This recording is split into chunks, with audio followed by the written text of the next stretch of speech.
바람에겐 축복입니다. 8월이 시작되었습니다. 바로 한 달 다음에 큰 사랑과 은혜와 여러분에게 충만히 임하기를 원합니다. 무더위 속에 있지만 주님의 그늘 안에 있는 여러분 모두 한 달 될 수 있기를 원합니다. 여러분 1947년도에 미국의 과학자들이 핵전쟁, 앞으로 인류는 핵전쟁과 기후변화 등 많은 어려움들을 직면할 텐데 정말 그런 속에서 이 한 해 한 해가 어떻게 될 것인가를 상징적으로 보여준 시계를 만들었습니다. 둠스데이 클락이라는 지구 종말 시계입니다. 그것이 1947년도부터 만들어지고 매년마다 그 시간을 계산합니다. 자정이 오면 지구는 종말할 것이다. 이 지구는 더 이상 살 수 없을 것이다. 그리고 계속 시간들을 체크했던 것입니다. 2025년도 1월 이 지구 종말 시계 둠스데이 클락이라는 이 시계가 89초 남았다고 가르쳤습니다. 원래 90초, 2024도 90초였거든요. 근데 1초가 더 앞당겨져 있는 것입니다. 1분 29초 정도 남았던 지구 종말. 사실 성경은 계속해서 구약에서부터 여호와의 날, 주의 날을 계속 말하고 있습니다. 사실 성경의 결론, 우리가 믿음의 결론이 뭡니까? 예수 그리스도 다시 오심이 아닙니까? 예수 그리스도 다시 오심, 주님이 오시는 것 확실하고 그리고 점점 더 다가오고 있습니다. 오늘 말씀 바로 그런 말씀입니다. 베드로 3장 10절의 말씀에 그러나 주의 날이 돌같이 오리니 그날에는 하늘이 큰 소리로 떠나가고 물질이 뜨거운 물에 풀어지고 땅과 그 주위에 있는 모든 일이 드러나려다. 주의 날이 도적같이 온다고 말합니다. 여러분, 주님이 날이 점점 가까웠을 때 우리는 어떻게 살아야 합니까? 그래서 오늘 말씀의 제목은 How, 어떻게 살아야 하는가? Like this, 이렇게 살자. 여러분, 오늘 말씀을 듣고 마지막 때 점점 가까운 때, 지금은 모든 사람들이 그걸 말하잖아요. 근데 저도 마찬가지로 여러분이 하고 싶은 가장 귀한 말 중에 하나는 주님이 오실 날이 점점 가까워왔고 확실하게 점점 오고 있다는 것을 분명히 말씀드립니다. 그때 어떻게 살 것인가? 이렇게 살 수 있는 은혜가 있기를 주의 이름으로 축복합니다. 우리는 이렇게 어떻게 살아야 될까요? 우리 말씀 보겠습니다. 베드로서 3장 11절 말씀 시작. 이 모든 것이 이렇게 풀어지리니 너희가 어떠한 사람이 되어야 마땅하냐? 거룩한 행실과 경건함으로. 그렇습니다. 우리가 하나님이 너희가 마땅히 마지막 날에 주의 날에 어떻게 살아야 마땅하냐 할 때 하나님은 이렇게 살라라고 집어서 말씀하신 것 두 단어가 있습니다. 거룩한 행실과 경건함입니다. 저는 여러분이 정말 마지막 시대를 살아갈 때 이 두 단어가 여러분 영혼 속에 새겨진 단어 되기를 축복합니다. 여러분, 거룩한 행실이라는 것, 여러분 거룩이라는 것은 헬라어로 하기오스입니다. 히브리어 말은 카도시입니다. 근데 정확한 명확한 뜻은 구별입니다. 분리입니다. 마지막 때는 어떻게 살아야 될 것인가? 거룩히 살라 할 때는 세상과 구별해라. 세상과 분리해라.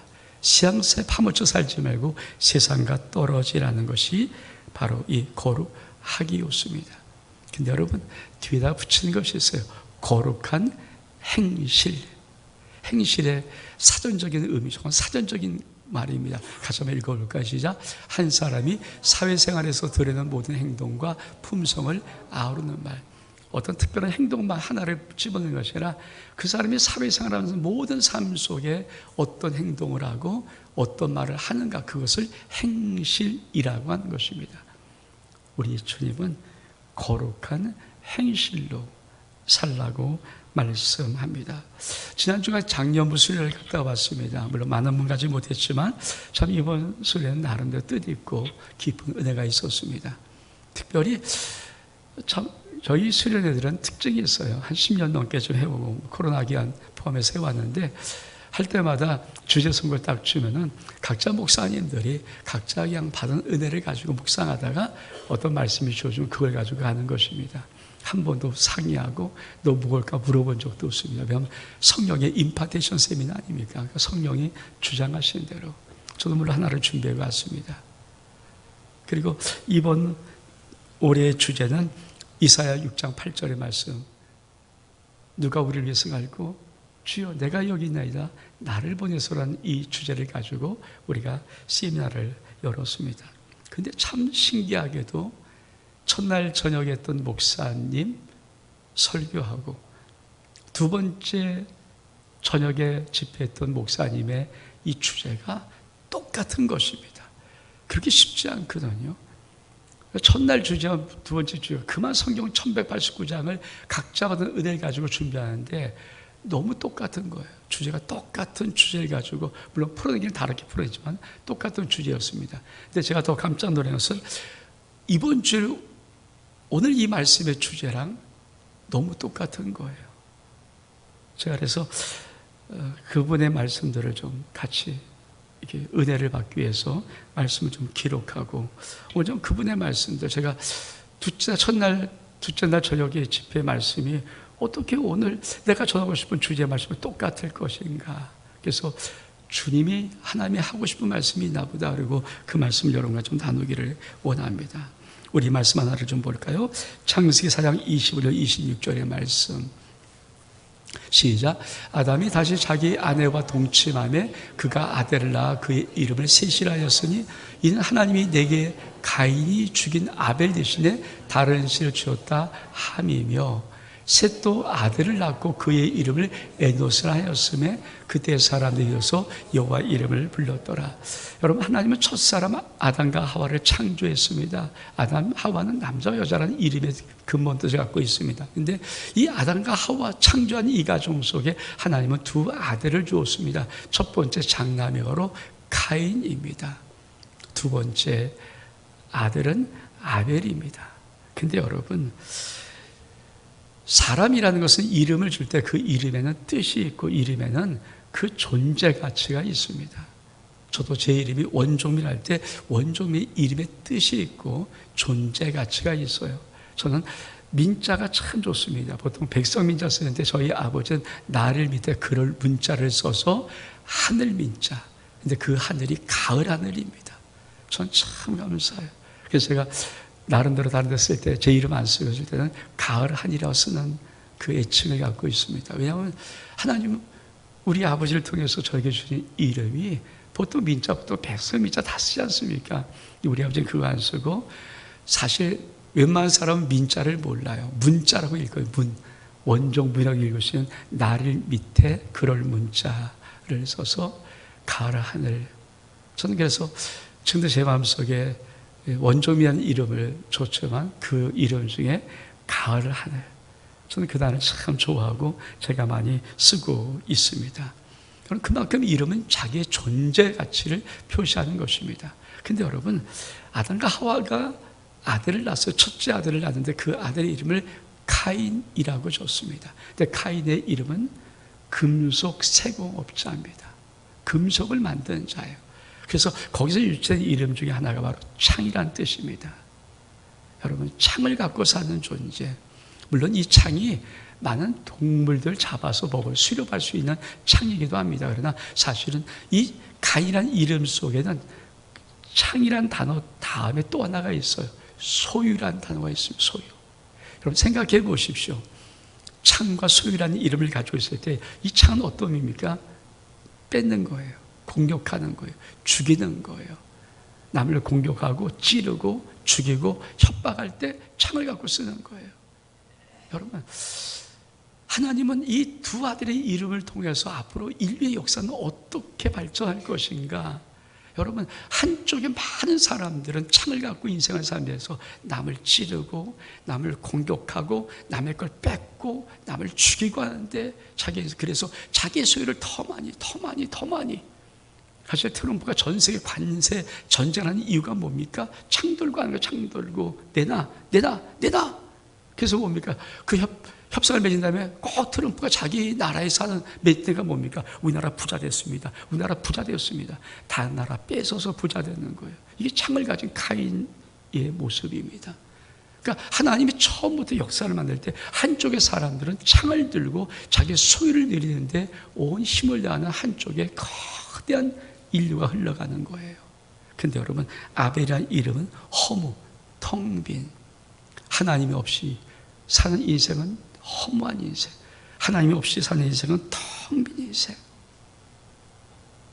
이게 한쪽에는, 그래서 여러분 성경을 아주 옛날부터 성경을 좀 깊이 보고 말씀을 정말 보는 사람들은 성경에는 육맥이 위로 이렇게 흐르지만 아래는 영적인 맥이 쭉 흐르는 것을, 그래서 이거를 발견한 사람들은 가슴을 펑펑 치면서 너무 좋아서, 왜 성경이 송이꿀보다 달다고 말하는 거를 그렇게 아는 거거든요. 와, 그렇죠. 저도 수없이 40년 목회하고 수도 없이 성경을 보고 수도 없이 하고, 제가 또 몇 년 동안 1189장 성경을 읽고 여러분에게 다 동영상으로 그렇게 할 정도로 몸부림치지만, 그러나 성경은 또 파보면 깊은 셈이 있어요. 깊은 셈이 있어요. 여러분, 하나님이 카인, 창을 갖고 소유를 얻으려고 산 한 부류와 한쪽에는 하나님밖에 없어요. 난 하나님 없으면 죽음, 헛된 인생입니다, 텅 빈 인생, 험한 인생입니다라고 살아가는 그 인류를 시작하고 있는 거예요. 그런데 어떻게 했습니까? 이 카인이 형인데 아벨을 죽여요. 여러분, 지금도 만약에 지금 2025년도도 지금도 제가 그렇게 타락하고 썩어버렸던 지금도 장남이 자기 동생을 죽여버리면요, 엄마 아빠가 얼마큼 충격받겠습니까? 생각해 보세요. 그 옛날에 아니 아담과 하와 하나님이 창조하시고 이 아담과 하와 속에서 첫 아들 카인 낳고 둘째 아들 아벨 낳는데, 아니 살다가 이 형이 동생을 죽인 사건이 아담과 하와 속에서 벌어지는 거예요. 그러면 얼마큼 놀랐겠어? 얼마큼 충격을 받았겠습니까? 여러분, 그게 충격이 아니겠습니까? 그냥 뭐 이렇게 아니죠. 지금도 충격이겠죠. 그 옛날 아담과 하와에도 큰 충격이었을 거예요. 아벨은 죽었습니다. 카인은 쫓겨나갔습니다. 그리고 나서 이 아담과 하와가 셋째를 낳죠. 셋이라는, 하나님이 내게 다른 씨를 줬다는 의미의 셋을 낳습니다. 근데 여러분, 이 셋을 낳았을 때 아담과 하와는 뭘 가르쳤을까요? 어떤 걸 가르쳤을까요? 형이 동생을 때려 죽이는, 창을 소유한 이 자가 때려 죽이는 그 사건을 보고, 자기 가정에서 이런 것을 보고, 여러분 그 셋에게 뭘 가르쳤을까요? 너 하나님 없으면 죽는다. 하나님 없으면 살아갈 존재가 아니다. 하나님만 살아야 된다. 하나님이 창조자 하나님이야. 그물을 만들고 우리를 통해서 인류를 시작할 텐데 하나님 없으면 너 죽는다. 그럼 셋이 얼만큼 그 아담과 하와의 말을 들었는지 몰라도 자기가 아들을 낳았는데 그 아들을 에노스라고 합니다. 에노스는 뭡니까? 죽을 수밖에 없는 존재. 이게 셋이 자기 아들을 낳았던 에노스, 죽을 수밖에 없는 존재. 에노스는 너 껴껴해라. 넌 죽을 수밖에 없는 존재. 하나님 떠나면 죽을 수밖에 없어. 하나님 없으면 살아갈 존재가 아니야. 넌 하나님 없으면 살아갈 수가 없어. 그래서 성경은 다시 뭐라고 말합니까? 우리 창세기 4장 26절 한번 다시 한번 비춰줄래요? 창세기 4장 26절의 말씀, 26절 시작. 셋도 아들을 낳고 그의 이름을 에노스라 하였으며 그때 사람들이 비로소 여호와의 이름을 불렀더라. 여러분, 어떻게 세상 밖에 있는 사람들이 살아가면서 하나님의 이름을 부를 수 있습니까? 에노스를, 아담과 하와 에노스를, 셋을 놓고 계속해서 가르치며 셋이 에노스를 낳을 때 뭐를 가르칩니까? 하나님 떠나면 죽어. 하나님 떠나면 살아갈 수 없어. 넌 하나님 밖에 있으면 죽어. 그것을 계속해서 가르치면서 여러분, 그때 사람들이 비로소 여호와의 이름을 부르게 됐다는 것입니다. 그렇습니다. 셋이 자기 아들 이름을 에노스라 한 것처럼 우리는 종말적 언어를 사용해야 됩니다. 이번에 두째 찬양하는데 그 목사님이 찬양 참 많이 부르더라. 한 번 부르는 게 아니라 수십 번 부르는 것 같아요. 야훼, 라파, 엘로힘, 샤다이, 이레, 아도나이, 주 나타나시리. 한번 반점할 수 있습니까? 제가 저거 처음 불러봤어요. 그때. 다시 시작할 것이 야훼, 야훼, 라파, 엘로힘, 샤다,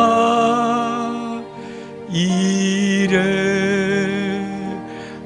아도나이 주 나타나시리. 야훼 야훼 라파 엘로히 샤다 이레 아도나이 주 나타나시리.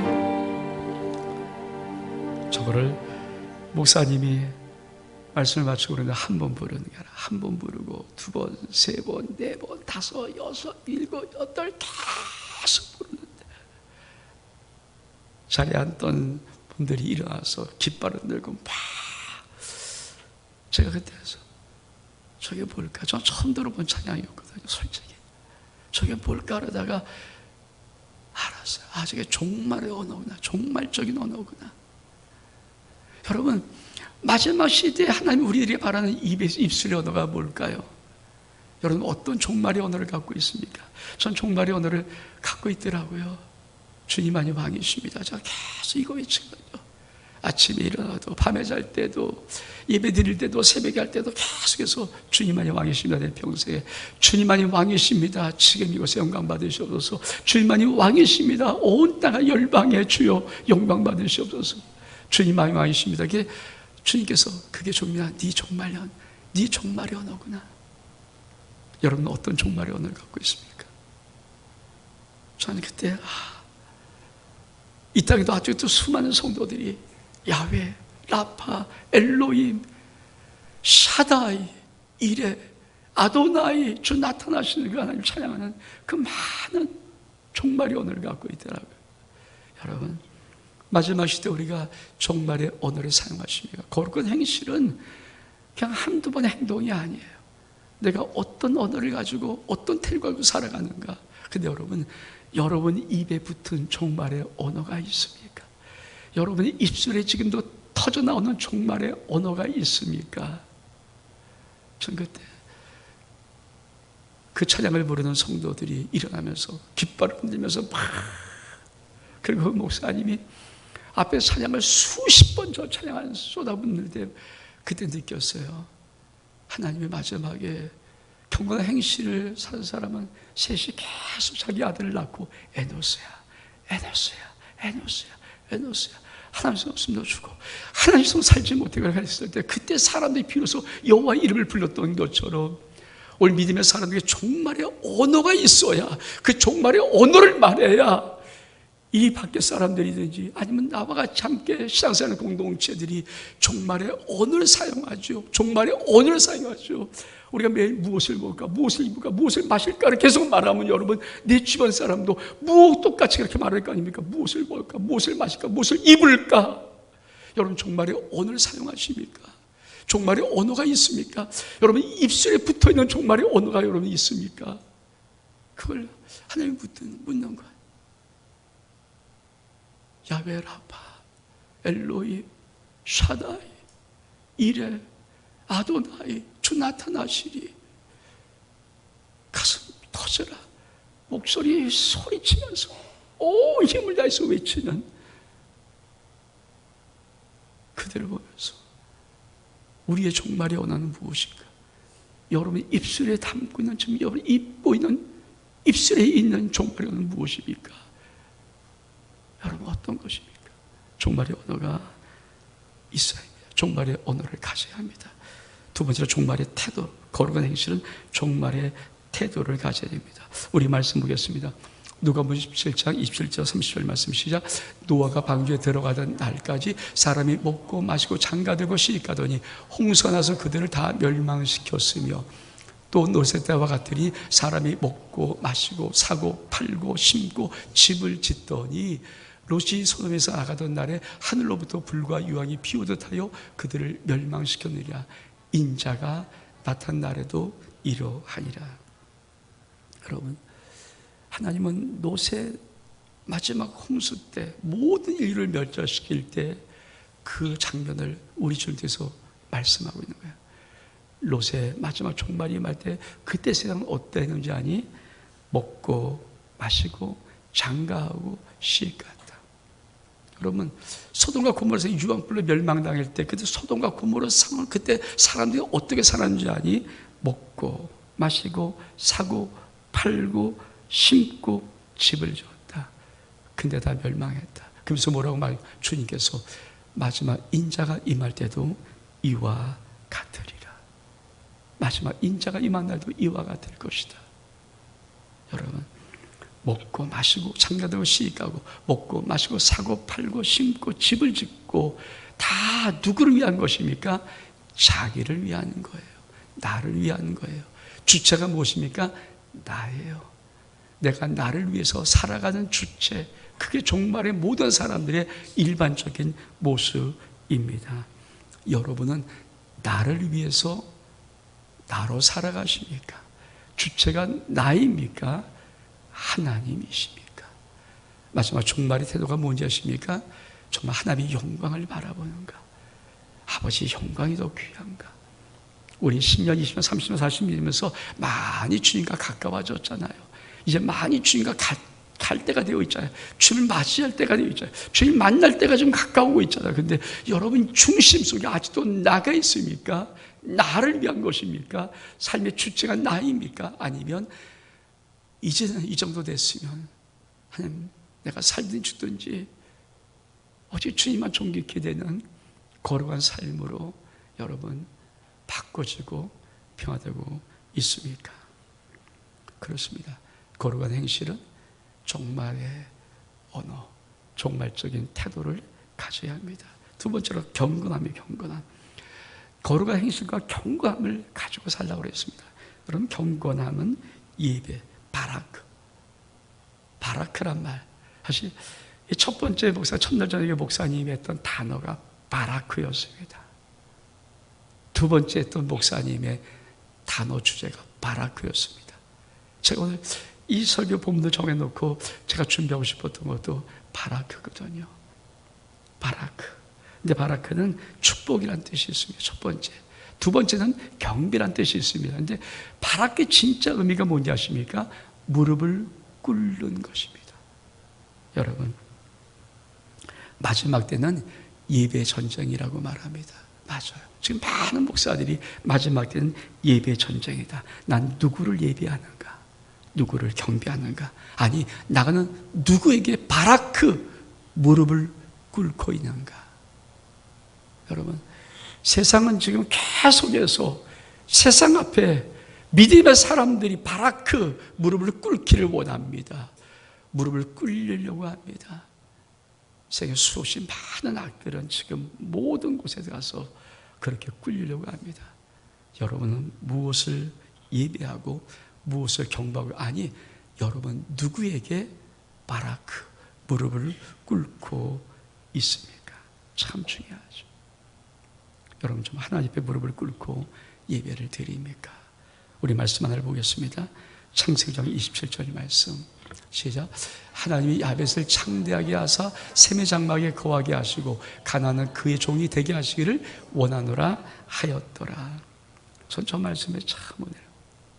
제가 오늘 하나님이 우리 교회 주신 말씀, 여러분 하나님의 말씀의 비밀이 얼마큼 놀라운가. 아담과 하와, 카인과 아벨, 셋의 아들 에노스의 이 말씀이 참 놀랍지만 홍수가 났습니다. 홍수가 난 후에 이 지구상의 모든 인류는 멸망했습니다. 모든 코로 호흡하는 모든 것은 다 죽었습니다. 노아의 방주에 있는 노아 식구 8식구하고 거기는 동물들만 남아 있는 것입니다.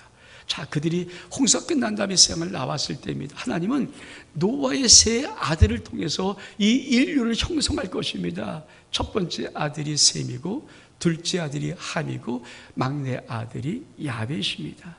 근데 하나님이 여러분, 노아 홍수 끝난 다음에 이제 이 셈과 함과 야벳을 통해서 이 세계의 모든 인류를 버티릴 때 하나님의 저 말씀 속에 놀라운 마지막까지 하나님이 어떻게 인류를 축복하고 어떤 사람을 축복하는가의 수수께끼 같은 비밀을 저 말씀 속에 심어놓은 것입니다. 기록해 놓은 것입니다. 뭐라고 말합니까? 하나님이 야벳을 창대하게 하십니다. 근데 어디에 거하게 하십니까? 셈의 장막에 거하게 하십니다. 바꿔 말하면 야벳의 창대함, 야벳의 그 어마어마한 창대함은 셈의 장막 안에 거할 때만 가능한 것입니다. 그게 하나님의 진짜 복입니다. 여러분, 아브라함의 장막 안에 이삭이 거했습니다. 근데 그 아브라함의 장막 안에 거했던 이삭, 아브라함이 어떤 장막을 치고 있었나요? 하나님께서 네 사랑하는 독자 이삭을 나에게 바쳐 할 때 아브라함은 자기의 독자를 번제로 바칠 만큼 하나님을 향해 사랑하는 바라크, 아버지 무릎 꿇은 존재입니다. 그래서 하나님 앞에 예배 드리는 것이 그의 삶이었습니다. 그 장막에 이삭이 거했습니다. 이삭은 어떤 복을 받았나요? 100배의 축복을 받고 마침내 거부가 되는 복을 받아요. 여러분, 야곱의 장막 안에 요셉의 축복이 있습니다. 전 그러면서 정말 우리 교회를 향한 하나님의 음성을 들었어요.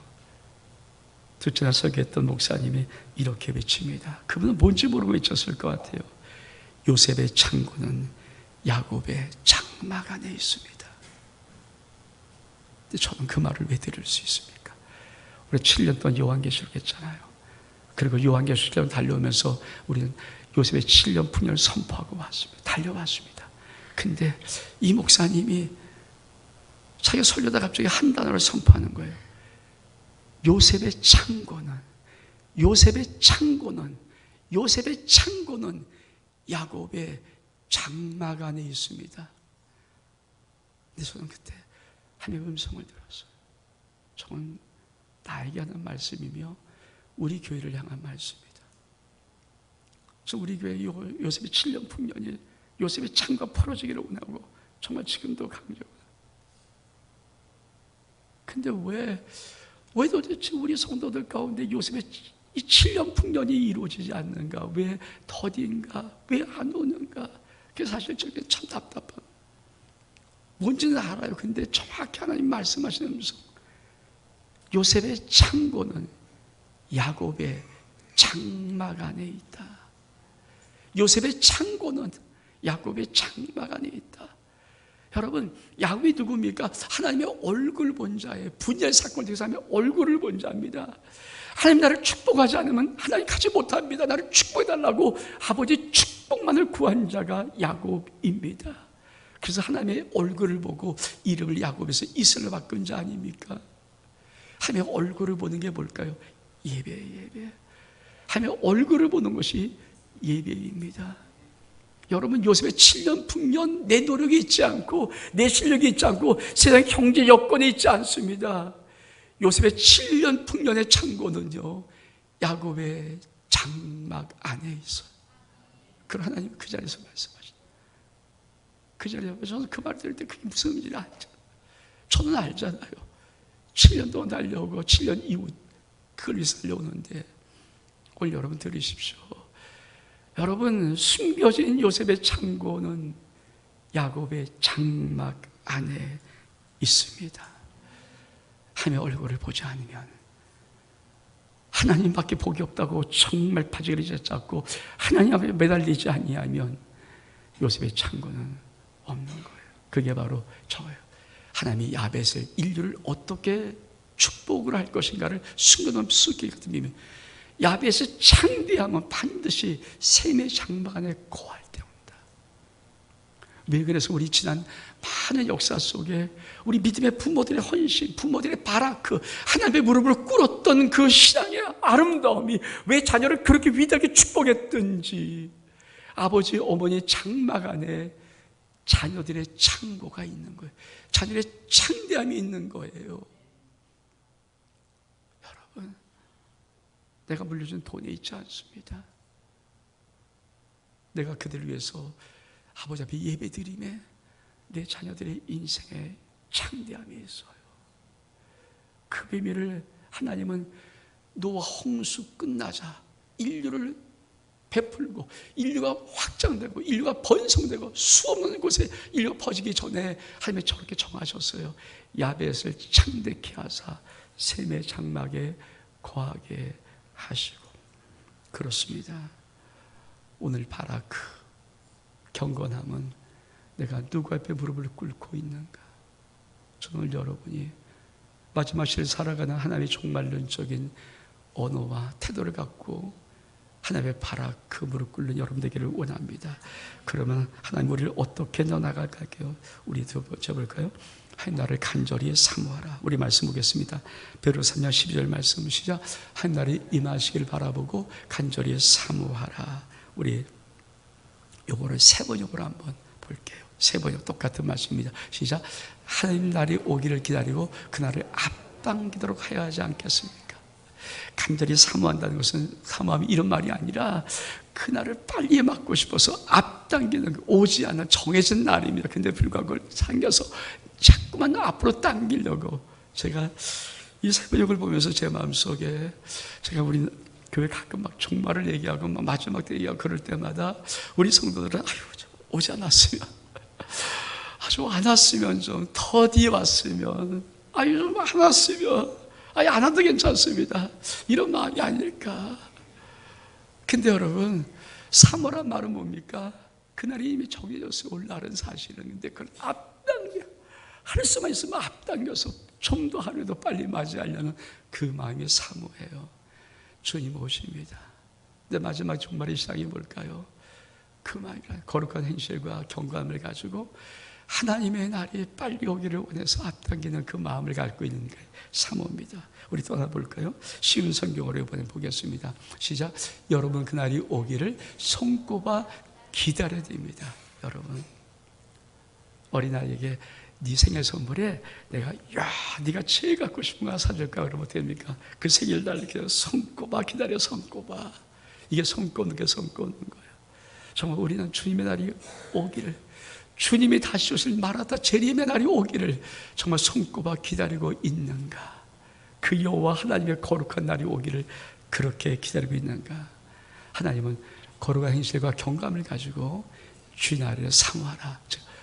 정말 앞당기고 손꼽아 기다리고 말씀하십니다. 마지막 세 번째, 세상과 새 땅을 바라보라. 우리는 어떻게 살아야 되는가? 이렇게 살아야 됩니다. 우리 말씀 볼까요?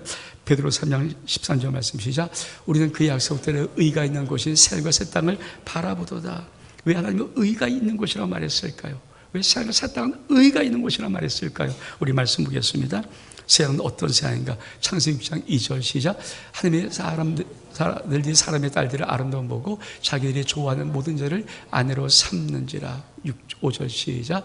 여호와께 사람의 죄악이 세상에 가득함과 그의 마음으로 생각하는 모든 계획이 항상 악할 뿐임을 보시고 노아 시대 마지막 망하기 전에 하나님은 이렇게 말씀하십니다. 하나님의 아들들이 사람의 딸들의 아름다움 보고 다 좋아서 결혼하더라. 이건 뭡니까? 세상과 버타고 있고 세상과 친구되고 있고 세상과 타협하고 있다. 그러면 망한다. 더 나가서 뭡니까? 노아의 홍수 때 사람의 모든 생각이 항상 악하고 이 세상은 죄악으로 가득합니다. 그래서 하나님은 우리를 거룩한 행실, 경감을 가지고 주님이 오기를 사모할 뿐 아니라 여러분 하나님의 나라, 약속 있는 그 의가 있는 나라, 하나님의 새로운 새하늘과 새 땅을 바라보라고 말씀하는 거예요. 이 말의 의미가 뭡니까? 헌 땅과 헌 하늘을 바라보지 마라. 이 땅과 이 하늘을 바라보지 마라. 여러분 아직도 세상에 마음을 두고 있습니까? 세상에 어떤 아직도 욕망과 소망이 있습니까? 대한민국은 계속 5천만에게 계속 심어주는 것이 있어요. 똘똘한 집 한 채 가져라. 똘똘한 집 한 채. 그게 첫째다. 지금은 계속 심어주는 것이에요. 코인해라. 코인. 비트코인해라. 달러에 투자해라. 여러분 그게 주님을 기다리는 겁니까? 아니에요. 그건 헌 땅에 투자하는 거고 헌 땅을 쫓는 거지만 주님은 마지막 하나님의 약속이 거하는 바 의가 있는 새하늘과 새 땅을 바라보라고 말합니다. 전 여러분이 마지막 어떻게 살아야 될 것인가? 새하늘 새 땅을 바라보면서 이 땅의 것을 마음 두지 않고 주 예수여 어서 오시라는 은혜의 삶을 살아갈 수 있기를 주의 이름으로 축복합니다.